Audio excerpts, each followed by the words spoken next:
Howdy y'all, welcome to Sculpting with me in ZBrush. My name is Leland, and today we're going to take these pants and I'm going to show you a couple tricks I've learned. So here's, take off isolation.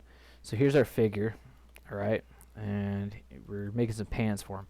Now a couple tricks that I've learned that I wish I would have known sooner for making pants in ZBrush for 3D printing that saves a lot of time as far as sculpting the details and making sure the pants don't get too thin, because that's one of the big things I ran into early on was when I was sculpting in folds in the cloth and other things. It could make the pants so thin that when I was 3D printing them they would melt or they wouldn't show up. So all that I did to make this, by the way, is I just masked off this part of the body that I wanted. So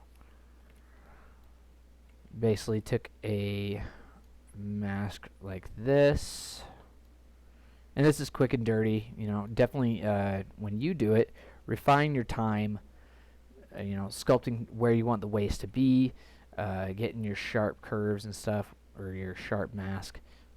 So control clicking off of the mask will sharpen the edge, you know, model out where you want that to be at.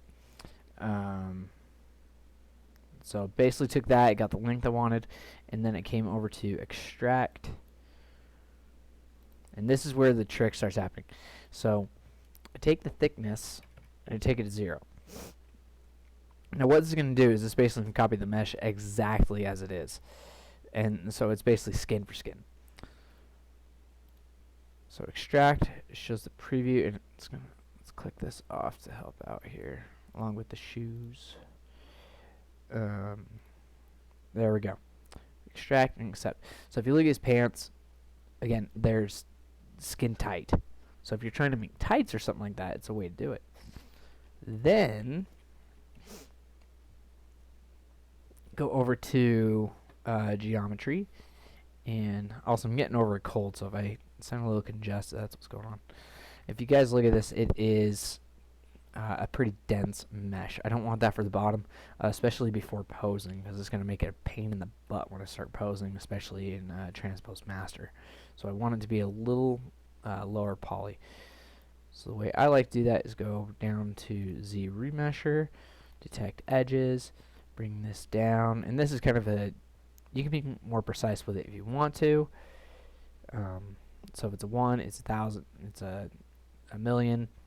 So this would be about 65,000 roughly. And I take this down so it makes it quads. The other thing I'm going to do is keep symmetry on. This is going to make it to where it mirrors, it's going to have a center line and mirror the geometry over. It makes it a little easier when I'm mirroring, so that there is posable symmetry able geometry. Let that run.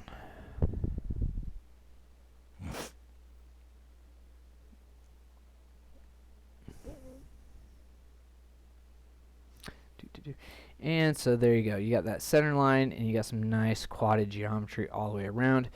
Now if you look at this, I mean, you can go through and fiddle with the move brush and kind of just move these points to where it's sharper edged. But another way I found that really speeds that up is going down to deformation and just doing polish features, and that's just going to smooth it all really fast. So 2 clicks versus moving each little piece of geometry. So with that, we have this, and again, if we look at our model, our base model, our character, it's sitting right on top of its skin, right?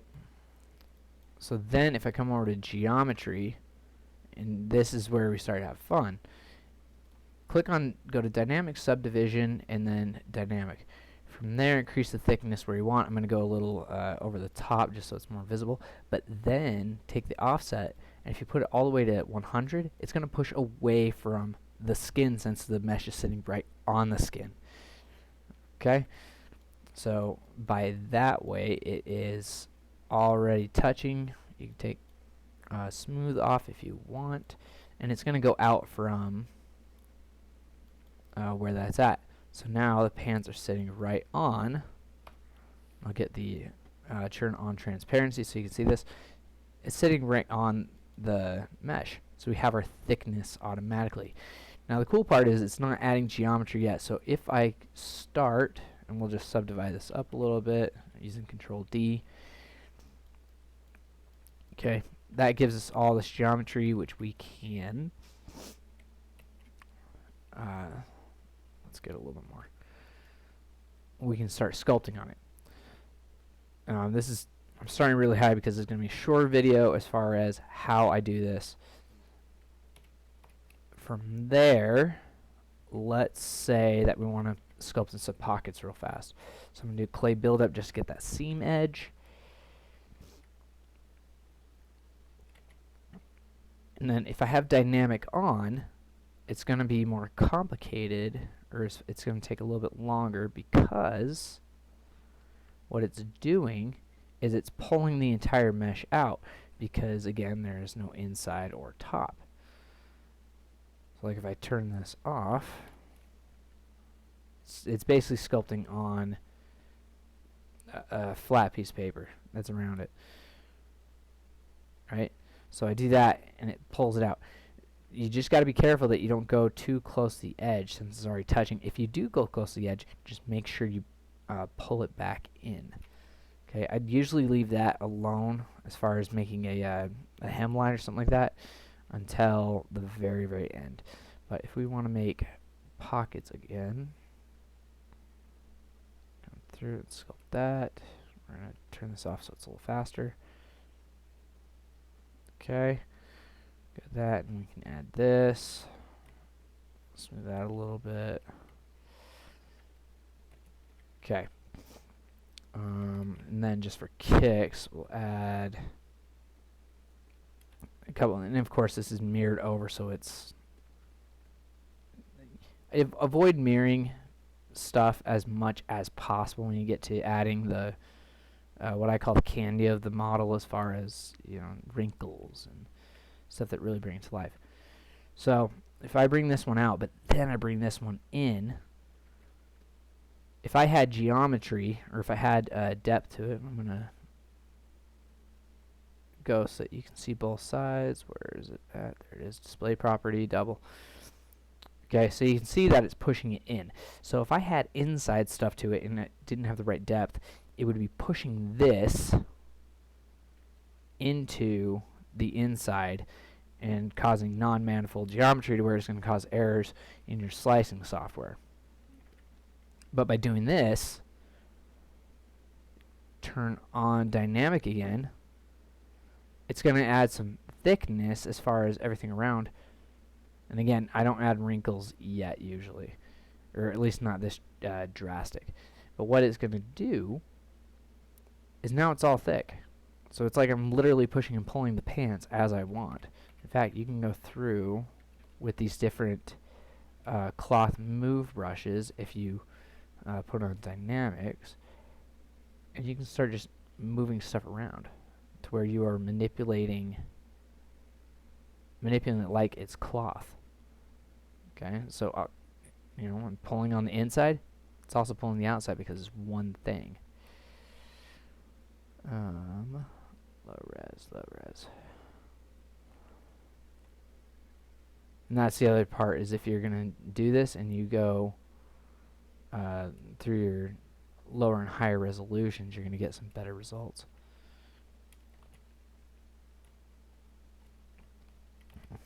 Another fun thing is cloth smooth.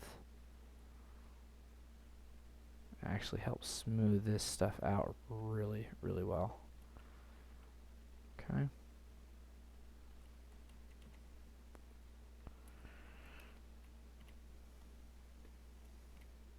There we go. So you kind of want to just dance around in between each. So let's say, for the sake of argument, this is where I want this to end up, right? So at that point, I can click, we're going to delete this higher one because we don't want it. We can click apply, and now it has created this inside and outside geometry. So clear that mask, go back to here. So now what I'm going to do is I'm going to open up the Z modeler. So brush, B, and then Z modeler right there. I use it a lot, so I've got it hotkeyed. And then I already have this on, but what I want to do, so after everything's sculpted out, alright, I've got geometry where I want it, and only where I want it, so I'm going to delete this inside stuff. Alright, this is where it's going to not have, now you want to keep this one, okay, same with any of these smaller edges, because what it's going to do is it's going to move it into the mesh so you get that watertight mesh. Alright, and I know we weren't going to fiddle with it too bad, but that was bugging me. Okay, so then now that we do live boolean, and we take those two, make sure you got your top one selected, click off the helmet, file, we go to boolean, make boolean mesh. It's going to go through and do its thing.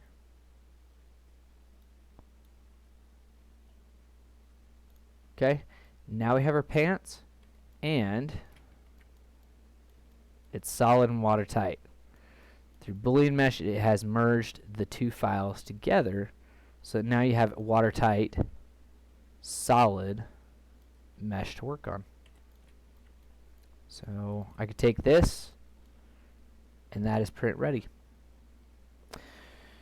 That does it for this little tip and trick. As far as making clothing that you can make watertight really simple without having to go through and delete. Again, you want to do this a little bit early on. If you sculpt everything in, and it could cause voids or geometry inside of the model that you're going to have to go through and clean up later. A little bit of pain in the butt. Not impossible, but just takes a little more time. If you do this, it's going to go a lot faster, and with using the dynamics tool and a lot of the clothing brushes, you can sculpt everything really, really fast, and it keeps that nice flow without worrying about stuff melting when you print, and getting some much better results. So hopefully that helps you guys, and I will see you on the next one. Get out there and create some stuff. Catch you later.